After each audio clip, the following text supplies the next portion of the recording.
Welcome to El Regnum channel. If you are new to this channel, please do not hesitate to click subscribe and hit the notification bell for you to be more updated of the coming videos.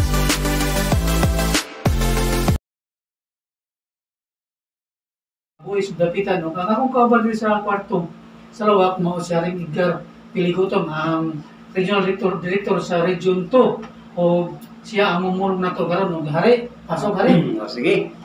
Isang mapagpalang oras po sa ating lahat bago pa po magpatuloy. Nais mo munang magbigay-pugay sa aming dakilang guro, ang aming mahal na Supremo sa kaharian ng Diyos. Walang iba, mahal na Hari Filimon Undo Priambonanza, sa mapagpalang oras po, at sa lahat ng royal family, lalong-lalo na sa ating namumuno ngayon sa kaharian ng Diyos, sa pamamagitan ni mahal na Prinsipe Rocky Ibanez Priambonanza, sa lahat ng aking mga kasamahan sa bawat rehiyon, sa lahat ng mga na-assign sa probinsya, sa bawat bayan o syudad, maging sa bawat barangay sa buong kapuluan, at sa lahat ng nagsubaybay sa ating programa sa The Voice of the Pitan, sa palatuntunang Consumatum S, dito lang sa DXBD 101.3 FM. Mga kapatid, ang pag-uusapan po natin ay yung mga nakakubling bagay, yung mga propesiya sa banal na kasulatan na hango sa pagpapahayag tungkol sa isang bansa na nabigyan ng kaharian ng Diyos. So basahin po muna natin itong propesiya sa Apokalipsis G7 na ang sabi, "Kundi sa mga araw ng tinig ng ikapitong anghel, pagka malapit ng siya'y humihip, kung magkagayoy ganap na ang hiwaga ng Diyos, ayon sa mabubuting balita na kanyang isinaysay sa kanyang mga alipin na mga propeta." Nabanggit po rito ang hiwaga, na ganap na ang hiwaga. Ano ang hiwaga na ito? Ayon din sa propesiya ni Daniel na mayroong 3 hiwaga. Ito po yung nire-reveal ng aming dakilang guro sa kaharian ng Diyos, na dito sa daigdig mayroong 3 hiwaga. At isa sa 3, yan ang bansa na binigyan ni Kristo ng kaharian ng Diyos. Dito po tayo muna sa Daniel 8:8-9 na ang sabi, "At ang lalaking kambing ay nagmalaking mainam, at nang siya'y lumakas, ang malaking sungay ay nabali, at kahalili niyaoy lumitaw ang 4 na marangal na sungay sa dako ng 4 na hangin ng langit. At mula sa isa sa mga yaon ay lumitaw ang isang maliit na sungay na dumakilang totoo sa dakong timugan, sa dakong silanganan, at sa dakong maluwalhati lupain." Mga kapatid, ang kasaysayan kung ating babalikan sa panahon na naghahari ang Grisya, itong laking kambing, no? Yung laking kambing, mga kapatid, ay hari o kaharian sa Grisya. Pagkatapos sana ng kaharian ng bansang Grisya, ay lilitaw sana itong 4 na marangal na sungay. Ngunit, bago ito lumitaw ay pumasok muna ang isang bansa na naging ika-4 na kaharian sa buong mundo, yung Roma. Lumitaw ang 4 na sungay, tinapos muna yung pang-4 na bansa na naging haring bansa sa buong daigdig, yung Roma. Nang sa ganon, para makapag-istorya ang Diyos sa daigdig tungkol sa panglimang bansa na diyan itatayo ang kaniyang kaharian. Yung bansa na ito ang binigyan din ni Kristo ng kaharian ng Diyos. Ngayon, ano ba itong apat na marangal na sungay? Sa Bible Exegesis book na ginanap ng ating dakilang guro, ang apat na sungay ay ang mga imperyo, apat na imperyo na lumitaw sa daigdig. Na ang unang imperyo ay ang Ottoman Empire mula sa 1299 hanggang 1453 na patuloy 1922. Pangalawa ay ang Russian Empire mula sa 1721 hanggang 1917. At ang pangatlo ay ang Austro-Hungary Empire 1867 hanggang 1918. At ang pang-apat ay ang German Empire. Ngayon, nakasaad man dito na mula sa isa sa mga yaon, ibig sabihin, isa sa apat na imperyo ay lumitaw ang isang maliit na sungay. Ang isa sa apat na mga imperyo na ang German, kung titingnan natin ito sa aktwal, lumitaw sa German Empire ang maliit na sungay na dumakilang totoo. Anong ibig sabihin na lumitaw ang isang maliit na sungay? Yung isang bansa na Spain, yan po ang maliit na sungay. Yung bansang Spain ang mayroong responsibilidad sa pagtuklas sa tatlong hiwaga ng Diyos. Ngayon, paano ba ang pagtuklas? Yung Spain na siyang maliit na sungay na dumakilang totoo ay nagpunta sa dakong timugan. Na ano po yung dakong timugan? So yan po ang pagdiskubre ng bansang Amerika noong Oktubre 12, taong 1492 sa pamamagitan ni Christopher Columbus under the sponsorship of Spain. So yan ang dumakilang totoo sa dakong timugan. Hindi lang timugan, yan ang una. Ang pangalawa, at sa dakong silanganan. Now, sa pamamagitan din ng bansang Espanya ay ang pagtuklas ng bansang Pilipinas noong March 16, 1521 ni Ferdinand Magellan para gawing makakristyanong bansa ang bansang Pilipinas. Kasi may sukat na panahon na kailangan mayroong isang bansa na lilitaw na maging Christian country sa silanganan sa taong 1523 mag-umpisa. Nagbubunga ng makakristong pananampalataya ang bansa na nasa dakong silanganan, bansang Pilipinas po ito. Bakit 1523? Sapagkat mayroong tinurong panahon ng Diyos na 2,520 years. Ito ang mga sukat ng mga panahon o taon kung saan yung mahalagang istorya ng Diyos noon tungkol sa kaharian ng Diyos, tungkol sa isang bansa, tungkol sa isang kaharian ay magaganap muli sa isang bansa na nasa silanganan.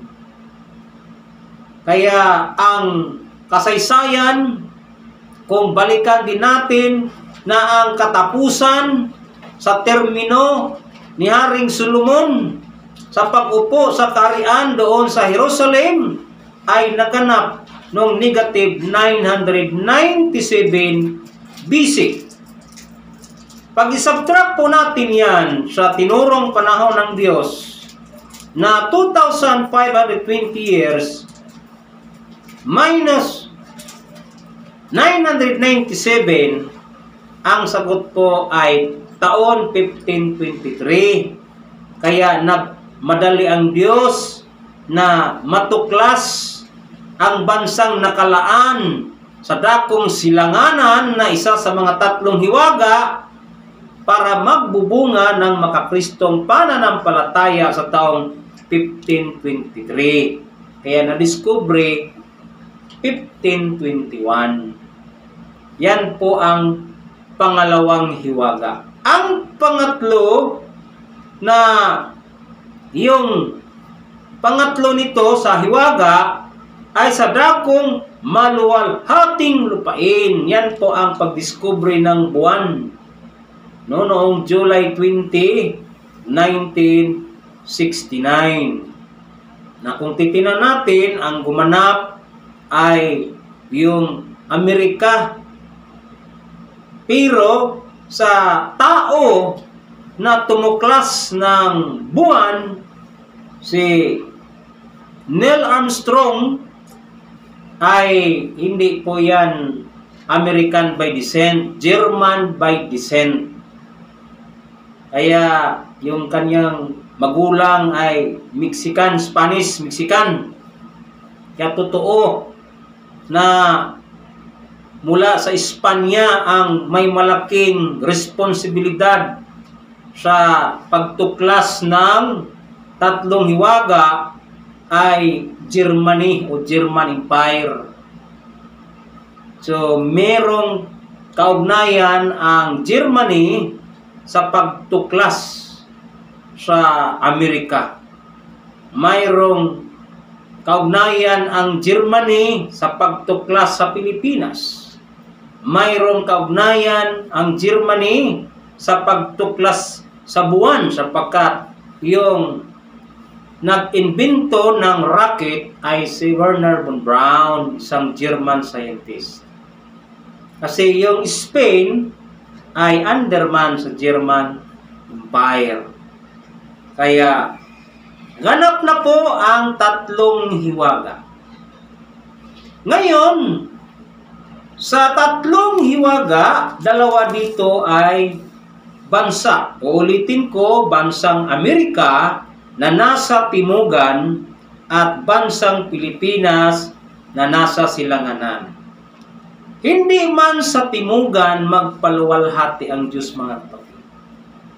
Kung basahin po natin ang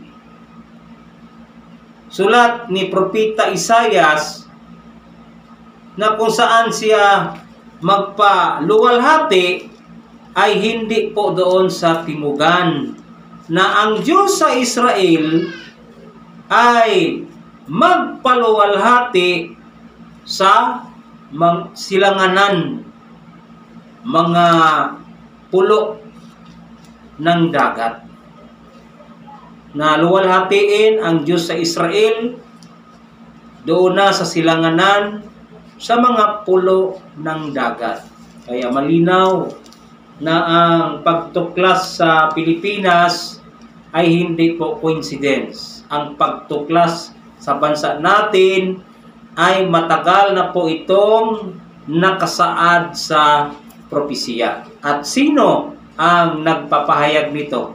Walang iba, si mahal na Hari Philemon Ondok Riambunansya.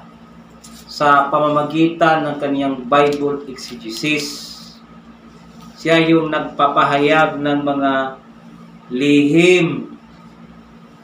Kaya sinulat din na sa anumang oras na ang banal na Espiritu ng Diyos ay magsasalita tungkol sa isang bansa at tungkol sa isang kaharian upang itayo at upang itatag. So ngayon, naitayo na ba o naitatag na ba ang kaharian ng Diyos na matagal na nating hinihintay? Naitatag na po. ang pagbigay sa kaharian ng Diyos, yung kapangyarihan o yung basbas ng kaharian ng Diyos, yung authority, ay naibigay 1523. Pero hindi mo pa makikita na mayroong kaharian ng Diyos sa Pilipinas. Kasi ang pagtatag nito bilang kaugnayan sa banal na siyudad ay 1982. Kasi nagkaroon ng banal na siyudad ang ating bansang Pilipinas January 24, 1973. Kaya pagka 1975, 2 years after, pinapangaral na ni Malnari ang pagpapahayag na bansang Pilipinas ang nabigyan ni Kristo ng kaharian ng Diyos. 7 years after, mula 1975, ay naitatag ang kaharian ng Diyos. Kaya nandito na po ang kaharian ng Diyos. Kaya sa introduction natin, yung mga nakahanda na papasok sa kaharian ng Diyos. So wala namang ibang papasukan. Walang ibang pinapahanap, mga kapatid, kaharian ng Diyos lang. Kaya kung basahin natin ang mga gawa, no, 14:22, no, ano ang sabi sa gawa 14:22?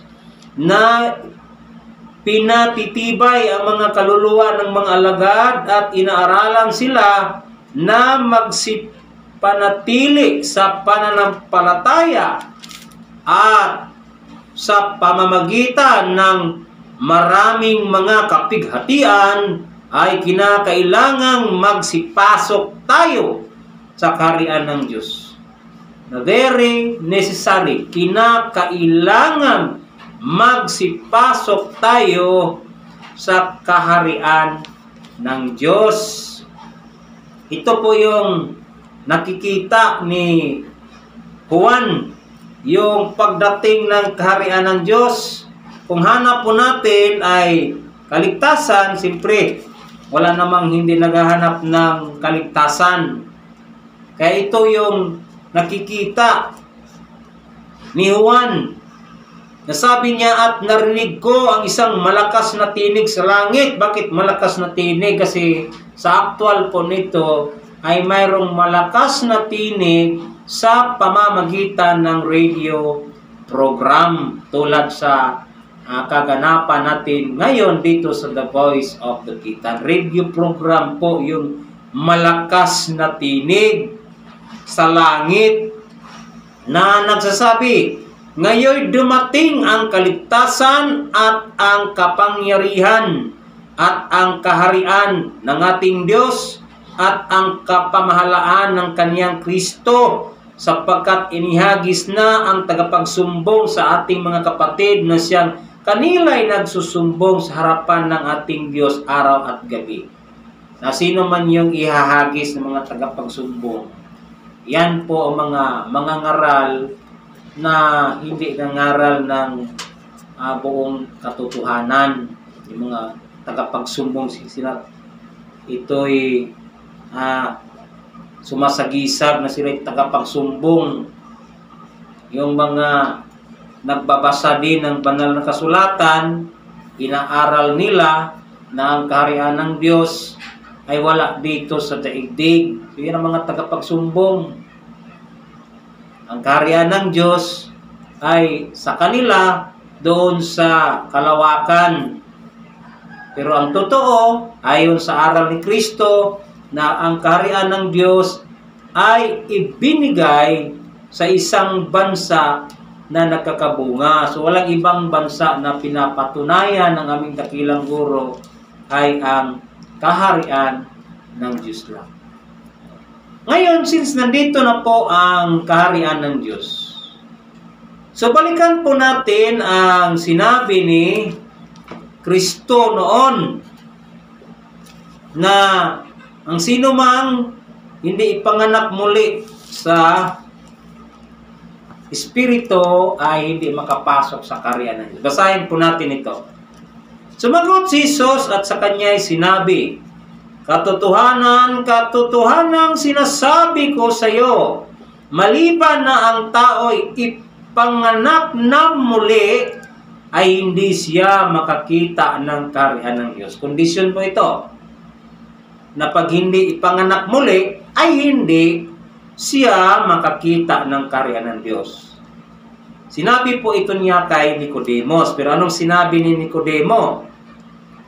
Sinabi sa kanya ni Nicodemo, paanong maipanganak ang tao kung siya'y matanda na? Makapapasok baga siya matanda na? Makapapasok baga siyang bilang ikalawa sa tiyan ng kanyang ina at ipanganak? So, hindi naintindihan ni Nicodemo. Pag-akala niya, literal yung pagpanganak, kung paano ba daw makapasok yung matanda na sa sinapupunan ng nanay. Anong sagot ng Kristo? Sumagot si Jesus, katotohanan, katotohanan sinasabi ko sa iyo, maliban na ang tao'y ipanganak ng tubig at ng Espiritu, ay hindi siya makapasok sa kaharian ng Diyos. Meron palang mga batayan. Hindi po basta-basta ang pagpasok sa kaharian ng Diyos. Maraming mga batayan, maging righteous tayo, isa na yan. At isa na po rito na kailangang ipanganak muna tayo ng tubig at ng Espiritu, nang sa ganon, para tayo'y makapasok sa kaharian ng Diyos. Ngayon, dalawa, tubig, ipanganak sa tubig at Espiritu. Kung tubig ang pag-uusapan natin, ito ba'y dalawang klaseng tubig, tubig na material, yung ininom natin, no? At yung spiritual na tubig. Okay? So ngayon, dito muna tayo sa spiritual na tubig, mga kapatid. Sabi dito, at lahat ay nagsisiinom ng isang inumin ding ayon sa Espiritu, sapagkat nagsiinom sa batong ayon sa Espiritu na sumunod sa kanila, at ang batong yaon ay si Kristo. So, ibig sabihin, kailangan malaman natin yung aral ni Kristo. Yung pag-inom sa Espiritu, inuming Espiritu, ay bato, mula sa bato, at ang batong yaon ay si Kristo. So ngayon, yan ang tubig, no? Spiritual na tubig, yung inuming Espiritu. Ang nakasentro ay mula sa bato, at ang bato ay si Kristo. So ngayon, ano man ang aral? So ito na naman, bakit si Kristo ang sentro para makapasok sa kaharian ng Diyos? So, hindi din natin makikita ang kaharian ng Diyos kung walang mangangaral o walang mangaral sa kaharian ng Diyos. Ngayon, sino ang unang nangaral ng kaharian ng Diyos? So, basahin po muna natin dito sa Lucas 4:43 para malaman natin kung ano yung aral ni Kristo. Nang sa ganon, yung aral ni Kristo, pag makuha natin ang katumbas, tayo'y nakainom sa tubig na ukol sa Espiritu. Sa Lucas 4:43, Datapwat sinabi niya sa kanila, dapat namang ipangaral ko, sabi ni Kristo, dapat namang ipangaral ko sa mga ibang bayan ang mabubuting balita ng kaharian ng Diyos, sapagkat sa ganito ay sinugo ako. Ngayon, pinapahanap man ang kaharian ng Diyos. Paano mo ito mahanap kung walang magpapatibay, magpapatotoo o mangangaral tungkol sa kaharian ng Diyos? Hindi mo talaga ito makita. Kasi nakakubli ang kaharian ng Diyos. Kaya malawak ang sinabi ni Kristo na kailangang ipanganak muli sa tubig at espiritu. Now ngayon, so tinatouch na natin yung tubig na ukol sa espiritu, yung aral ni Kristo. So ngayon, gamit din ang tubig na material. Na paggamit yung tubig na material, bautismo na po yan. Ngayon, ano ba ang sinunod ng mga tao na nasa iba't ibang mga sekta? Yung bautismo. Ngayong isubmerge yung ang tao sa tubig. So, kaninong bautismo yan? So, dalawang klaseng bautismo mga kapatid. Bautismo gamit ng tubig. Bautismo doon kay Juan, yun ang bautismo ng pagsisisi. At yung bautismo ni Kristo. So, ngayon, ang nag-continuous yung bautismo ni Juan kasi yun ang popular. Pero yung bautismo ni Kristo, yan ang hindi pa nakikita ngayon. Now, ano ang bautismo ni Kristo? Basahin muna natin ang banal na kasulatan kasi kriteria man ito.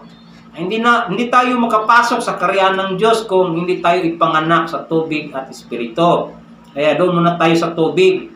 Yung unang tubig na binanggit ko kanina, yung inuming ukol sa espiritu na galing sa bato, at yung bato ay si Kristo. Ibig sabihin, yung aral ni Kristo. Anong klaseng aral? Kasi ang subject matter, kaharian ng Diyos, dapat matutunan natin yung aral tungkol sa kaharian ng Diyos. Yun ang punto doon.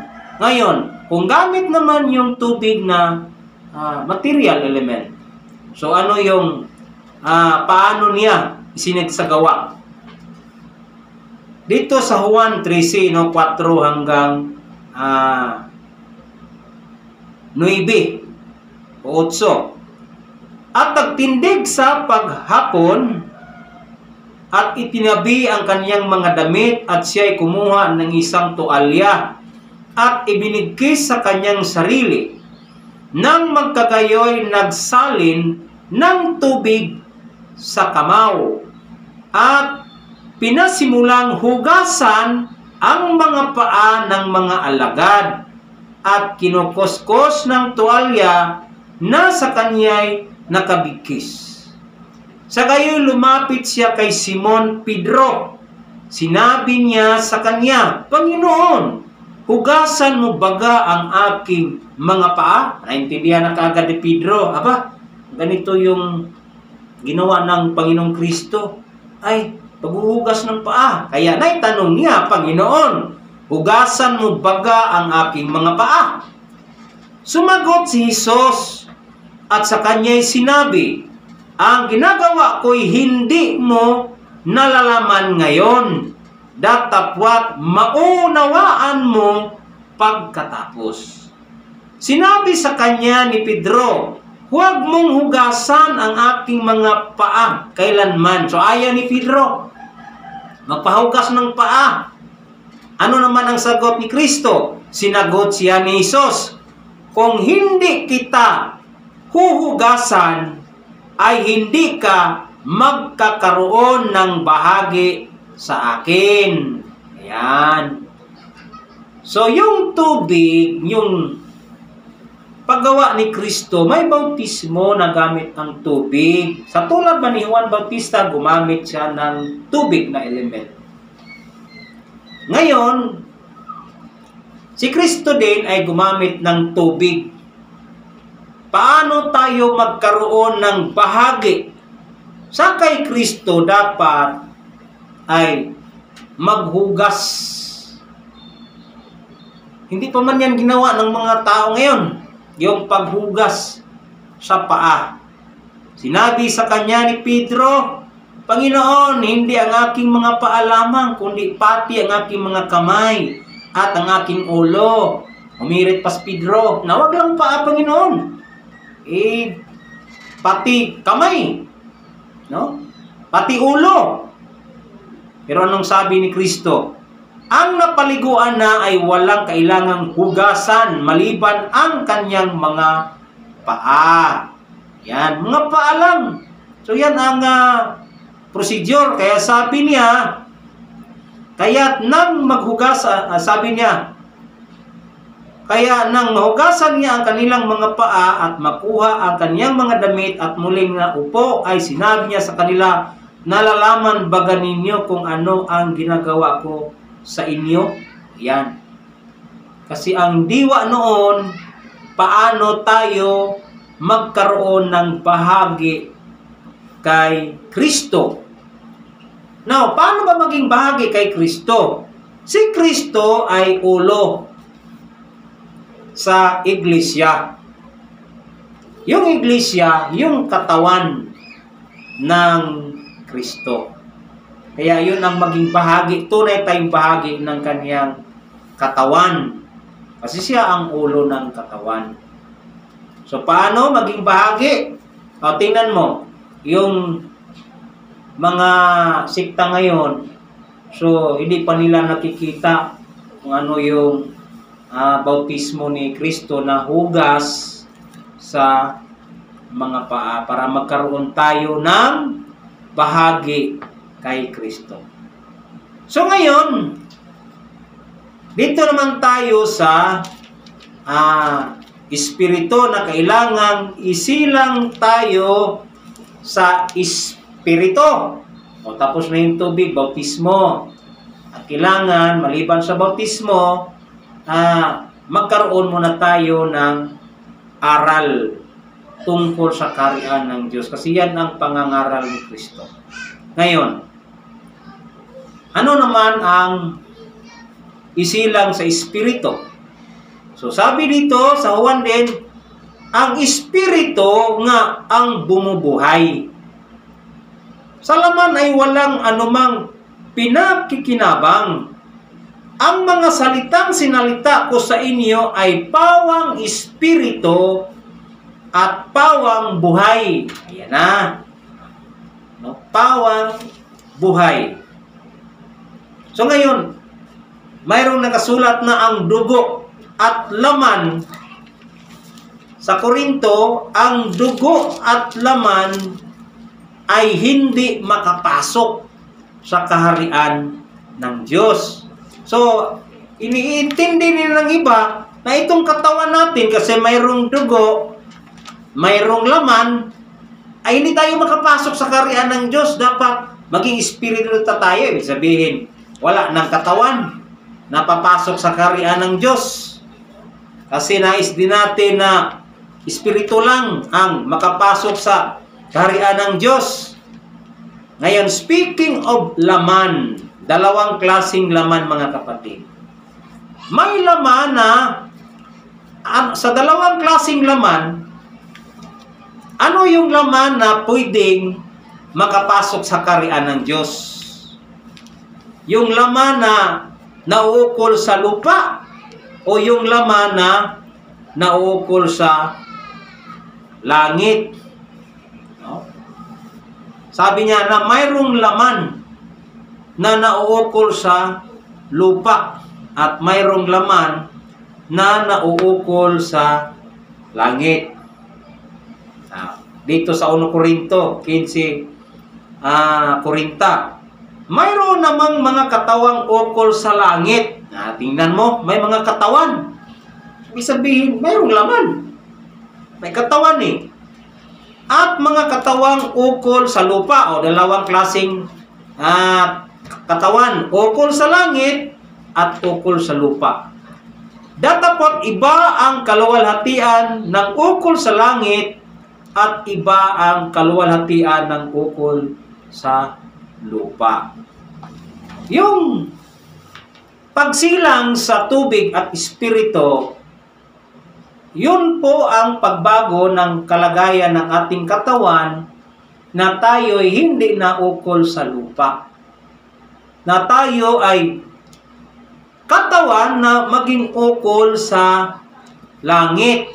Now, ang tanong, sino ang magbibigay sa katawan na maisilang sa tubig at espiritu? Nang sa ganon ay tatawagin ang katawan natin na hindi na ukol sa lupa, na may kamatayan. Ito na yung katawan na ukol sa langit. Basahin din natin sino ang gaganap. Gayon din naman nasusulat, ang unang taong si Adam, yan ang katawan na ukol sa lupa, ay naging kaluluwang buhay. Ang huling Adam ay naging espiritong nagbibigay buhay. So mayroong huling Adam. Sa 46, bangaban ang ukol sa espiritu ay hindi siyang una. Yung unang Adam, hindi yun ukol sa espiritu. No, ukol yun sa lupa. Kundi, ukol sa lupa. Tama. Pagkatapos, ang ukol sa espiritu. Ang unang tao ay tagalupa, na ukol sa lupa. Ang ikalawang tao ay tagalangit. Yan. Yung last Adam ay tagalangit. Ganap na po ito. Itong punto sa kasulatan na binasa natin, na ang huling Adam ay naging espiritu nagbibigay buhay. Para tayo ay hindi na tatawaging mga anak sa unang Adan na ukol sa lupa, may kamatayan. Isabi ng Diyos, siya ay magbibigay ng buhay na walang hanggan. Paano yon? Sa kaharian ng Diyos na kailangan ay magkaroon muna tayo ng katawan na ukol sa langit. Now, ang gagawa nito ay ang huling Adam. Ginawa na po ito ng ating dakilang guro, mahal na Hari Filimon Ondok Riambunansa. Ngayon, sa istorya sa kaharian ng Diyos, so ito na ang katanungan. Ang espiritu ba ng Diyos ay hihiwalay doon sa kanyang lahi?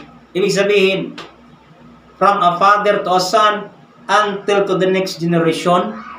Basahin natin kasi espiritu Ngayon, dito sa hula ni Isaias 59:21, at tungkol sa akin, ito ang aking tipan sa kanila. Ano ang tipan ng Diyos? Sabi ng Panginoon, ang aking espiritu na nasa iyo at ang aking mga salita na inilagay ko sa iyong bibig, hindi hihiwalay sa iyong bibig o sa bibig man ng iyong lahi. Na malinaw, mga kapatid. Ibig sabihin, yung espiritu ng Diyos hindi hihiwalay sa lahi o sa bibig man ng angkan ng iyong lahi. Sabi ng Panginoon, mula ngayon at magpakailanman. So kahit yung katawan ni Manlari, siya ngayon ay nagiging espiritu na magbibigay buhay, pero ano ang tipan ng Diyos? Malinaw. Ito ang aking tipan sa kanila, sabi ng Panginoon, ang aking espiritu na nasa iyo, saan papunta? At ang aking mga salita na inilagay ko sa iyong bibig, hindi hihiwalay sa iyong bibig o sa bibig man ng iyong lahi o sa bibig man ng angkan ng iyong lahi. Imagine, merong continuation kasi may lahi Kaya ganyan. Now, ngayon, na ang huling Adam ay naging espiritu na para matupad ang mga hula tungkol sa pagbigay ng espiritu. At sabi dito, at aking ilalagay ang aking espiritu sa loob ninyo at palalakarin ko kayo ng ayon sa aking mga palatuntunan at inyong iingatan ang aking mga kahatulan at isasagawa. Ibig sabihin, yung Espiritu ng Diyos ay ibibigay sa atin. Ngayon, ano pa? Sabi dito, at aking ilalagay ang aking Espiritu sa inyo at kayo'y mga bubuhay. Imagine, sabi doon sa Korinto, ang huling Adam ay naging Espiritu na magbibigay buhay. Anong mangyari sa Espiritu? O sabi sa Ezekiel, at aking ilalagay ang aking Espiritu sa inyo at kayo'y mga bubuhay at aking ilalagay kayo sa inyong sariling lupain. Bakit? Kasi mayroong area of responsibility. So, diwa po ito ng divino gobyerno ng Diyos at inyong mga lalaman na akong Panginoon ang nagsalita at nagsagawa, sabi ng Panginoon. Kaya, yan po na hindi tayo makapasok sa kaharian ng Diyos. Unang-una, o hindi tayo magkaroon ng Espiritu ng Diyos. Paano tayo magkaroon ng Espiritu ng Diyos? Sabi ni Kristo, ang aking salita ay buhay. Ang aking salita ay Espiritu. So, kung tatanggapin natin at meron tayong pananampalataya sa Espiritu, ay makikita natin ang Diyos. Kasi nakahula na hindi ko na naman ikukubli pa ang aking mukha sa kanila. Ibig sabihin ang Kristo, magpapakita. Sabi dito sa hula ni Ezekiel, hindi ko na naman ikukubli pa ang aking mukha sa kanila. Ibig sabihin, meron na siyang mukha. May katawan. Sapagkat binubuhusan ko ng aking Espiritu ang sangbahayan ni Israel. Sabi ng Panginoong Diyos. Ngayon, isaan ba si Israel? Wala na doon sa Middle East. Kasi si Israel na siyang si Jacob dito sa Pilipinas.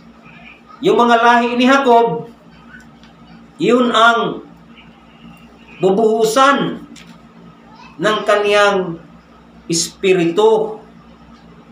Kung marami man ang bubuhusan ng kanyang banal na Espiritu, siyempre, meron ding isa doon na mangunguna sa lahat ng mga nabuhusan ng Espiritu. Ganyan po ang kalagayan ng kaharian ng Diyos, mga kapatid. Na unang-una, hindi tayo makakita sa kaharian ng Diyos maliban ng tayo'y ipanganak muli sa tubig at Espiritu. So ngayon, marami namang napanganak muli sa tubig kasi may bautismo. Nakita na ba nilang kaharian ng Diyos? Iutalungin mo na saan ang kaharian ng Diyos? Ay nandun sa ipapawid. Ay, hindi man yung totoo. Yun pala yung ang hihintayin na lang natin, mga kapatid, para ariin tayong ganap, ay babalik yung bautismo ni Kristo na hugas sa mga paa. Para tayo'y magkaroon ng bahagi sa pagka-Kristo niya. Ibig sabihin, tayo ay ang kining ganap na katawan. Bahagi tayo sa katawan ni Kristo. Kasi si Kristo ay ulo sa gobyerno ng Diyos. Kaya structure ang yung katawan natin. Mayroong central office. Yung ulo, yung central office sa katawan natin. Mga kapatid, wala na tayong oras. Hanggang sa muli, sa ngalan ng ating dakilang guro, mahal na rin Pilimon Undok Rian Bonansya, ganun din, sa ngalan ni Mahal na si Piraki Rian Bonansya, kami po ay babalik. Maraming salamat at ibalik natin sa Angkorman. Maraming salamat, Hari Edgar, sa imong mga bulawan ng mga